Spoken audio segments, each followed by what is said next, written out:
Welcome students.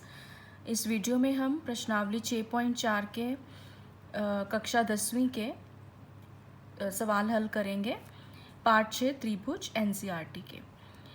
तो इसका छठा सवाल देखिए। सिद्ध कीजिए कि दो समरूप त्रिभुजों के क्षेत्रफलों का अनुपात इनकी संगत माध्यिकाओं के अनुपात का वर्ग होता है। तो इसमें हमने क्या सिद्ध करना है। मान लीजिए हमें दो त्रिभुज दिए हुए हैं, तो हम यहाँ पर लिख लेते हैं कि माना त्रिभुज ABC और त्रिभुज DEF दिए गए त्रिभुज हैं। अब इसमें AM जो है वो त्रिभुज ABC की माध्यिका है। AM त्रिभुज ABC की माध्यिका है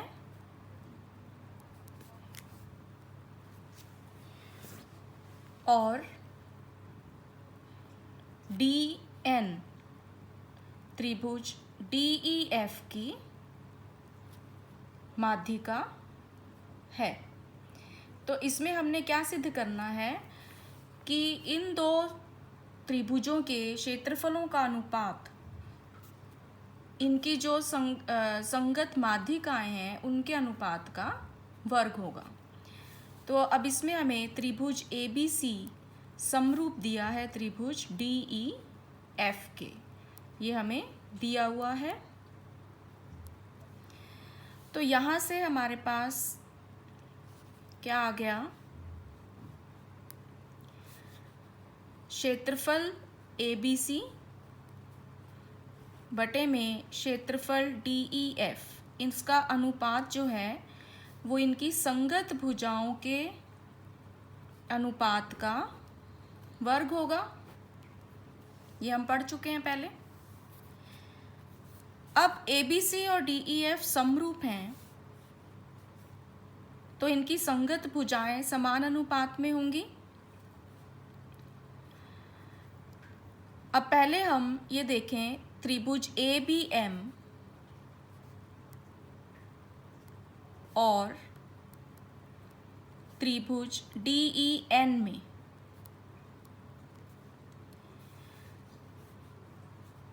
AB बटा DE बराबर BC बटा EF।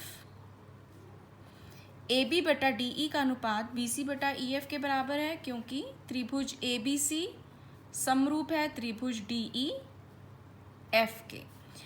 तो यहाँ से हम कह सकते हैं AB बटा DE BC 1/2 BC बटा 1/2 EF लिख सकते हैं हम इसको। हमने 1/2 से इसे गुना और भाग कर दिया। अब BC का आधा है BM और EF का आधा है EN, क्योंकि हमें ज्ञात है कि माध्यिका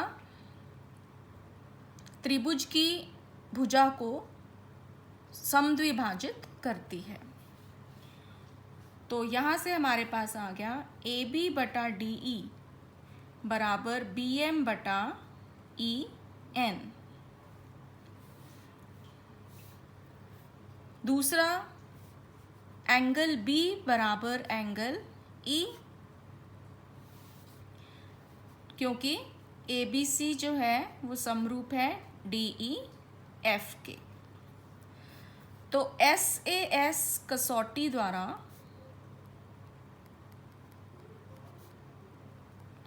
त्रिभुज ABM समरूप आ गया त्रिभुज DEN के।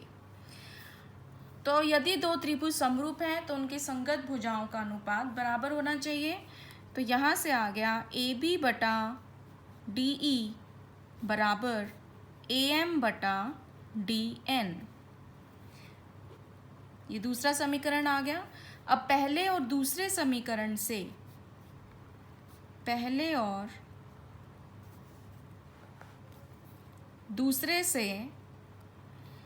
त्रिभुज ABC का जो क्षेत्रफल है और DEF का जो क्षेत्रफल है उनका अनुपात ए बी बटा डी ई का वर्ग था, तो यहाँ से ए बी बटा डी ई ए एम बटा डी एन के बराबर है, तो यह आ गया ए एम बटा डी एन का वर्ग। यानी कि जो दो समरूप त्रिभुज हैं उनके क्षेत्रफल का अनुपात इनकी माध्यिकाओं के अनुपात के वर्ग के बराबर है। तो हम लिख सकते हैं कि दो समरूप त्रिभुजों के क्षेत्रफलों का अनुपात इनकी संगत माध्यिकाओं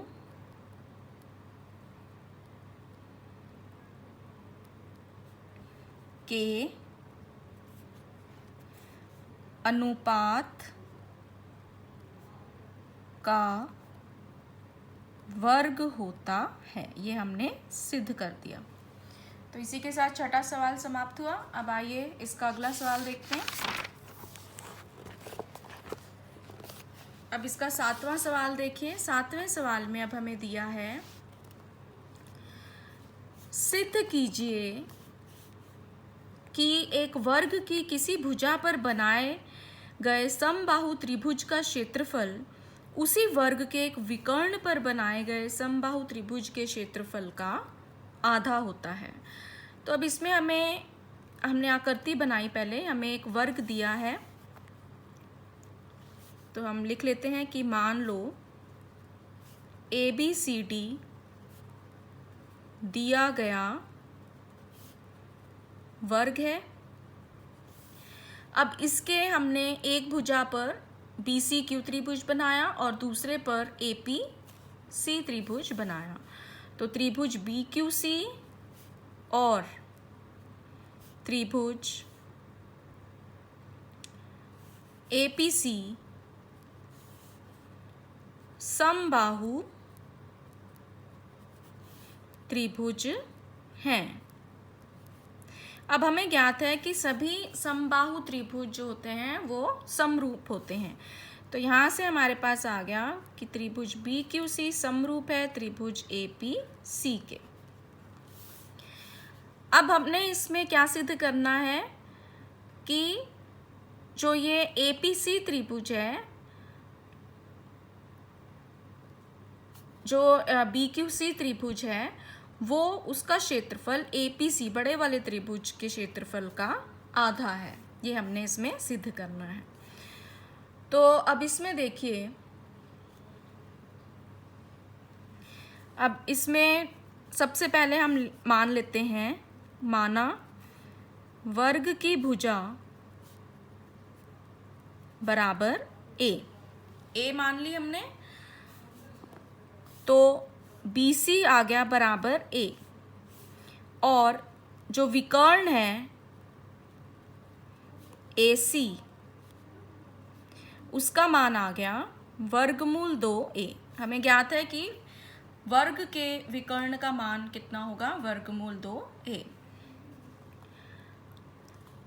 अब देखिए, अब त्रिभुज BQC त्रिभुज APC के समरूप है, तो जो BQC का क्षेत्रफल है वो बराबर होना चाहिए,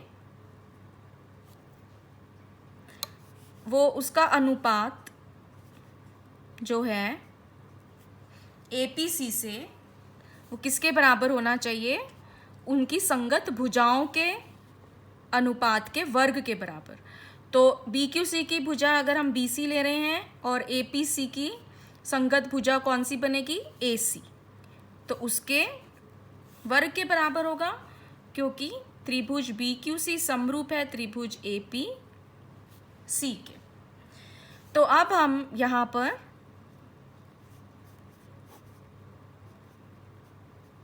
BC का मान रख देते हैं A और AC का मान है वर्गमूल 2A, इसका वर्ग। तो A से A कट जाएगा, तो यहाँ आ गया 1 बटा वर्गमूल 2 का वर्ग, यानी कि 1/2। तो यहाँ से हमारे पास क्या आ गया कि BQC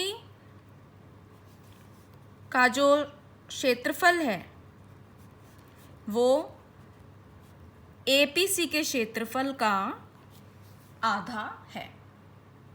तो यही हमने इसमें सिद्ध करना था कि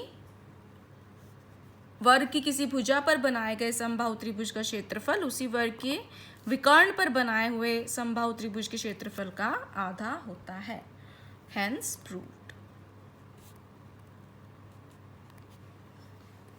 तो इसी के साथ 7वां सवाल समाप्त होता है। अगर आपको ये वीडियो पसंद आए तो मेरे चैनल को सब्सक्राइब करें, सब्सक्राइब बटन दबाएं और मेरे वीडियो को लाइक एंड शेयर करें। धन्यवाद।